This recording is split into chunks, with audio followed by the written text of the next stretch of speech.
आप देख रहे हैं मलिक न्यूज 24, नजर सच खबर पर। मध्य प्रदेश सरकार इस साल को उद्योग वर्ष के रूप में मना रही है। कृषि प्रधान इस प्रदेश में खेती को भी उद्योग की तरह विकसित किया जाना चाहिए। तेजी से बढ़ रहे जैविक खेती को प्रोत्साहन देने में सरकार पूरी तरह मदद कर रही है। भविष्य में इस क्षेत्र को वन मेला, कार्तिक मेला, व्यापार मेला की तर्ज पर जैविक उत्पाद मेला का आयोजन भी किया जाना चाहिए।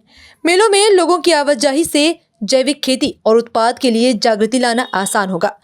मुख्यमंत्री डॉक्टर मोहन यादव ने शुक्रवार को भोपाल के बरखेड़ी कला में आयोजित जैविक खेती कार्यशाला के दौरान ये बात कही। उन्होंने जैविक और प्राकृतिक खेती के दौरान रसायन उपयोग से बचने की सलाह दी। मध्य प्रदेश सरकार किसानों की आय बढ़ाने के लिए खास करके हमारे अपने राज्य के अंदर सभी प्रकार की संभावना, जिसमें जैविक खेती, प्राकृतिक खेती को बढ़ा करके किसानों की आय बढ़ाने के लिए और दुनिया के लोगों का स्वास्थ्य अच्छा रखने के लिए मध्य प्रदेश से वैसे भी फूड बास्केट है। लोगों का खासकर कृषि में जो मध्य प्रदेश का अपना योगदान है वो किसी भी राज्य से सबसे ज़्यादा है।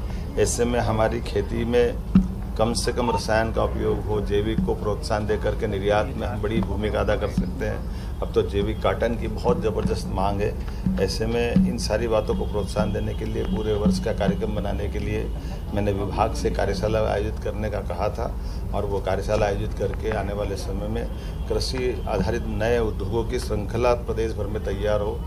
जैविक खेती, प्राकृतिक खेती को प्रोत्साहन देने के लिए जैसे पिछली बार 30,000 हेक्टेयर का इसमें टारगेट था, अब की बार हमने कहा कि 1 लाख तक बढ़ाइए और 5 साल में इसको 5 गुना करना है। कुल मिला करके हम अपने उद्देश्य की प्राप्ति करें। मैं अपनी सरकार की ओर से कह सकता हूं कि ये हमारा कृषि आधारित किसानों का राज्य है। किसान, महिला, गरीब, युवा सभी को एक तरह से खेती के आधार से ही सबकी प्रगति संभव है। तो इनकी उन्नति जितनी अच्छी हो सकती, जो हो सकता वो सरकार सब करना चाहेगी। सबकी बेहतरी के लिए सरकार लगातार काम कर रही है। यशस्वी प्रधानमंत्री का स्वयं आगमन हो रहा है। ऐसे में हम उद्योग की बात अगर कर रहे हैं तो उसका बेस कृषि आधारित उद्योग की बात भी हम भूल नहीं रहे। और कृषि आधारित उद्योग में जब बात कर रहे हैं तो रोजगार परक इंडस्ट्री की बात भी कर रहे हैं, जिसमें रेडीमेड इंडस्ट्री के माध्यम से भी लाभ मिलेगा। मेरी अपनी ओर से सभी किसान भाई बहनों को बधाई।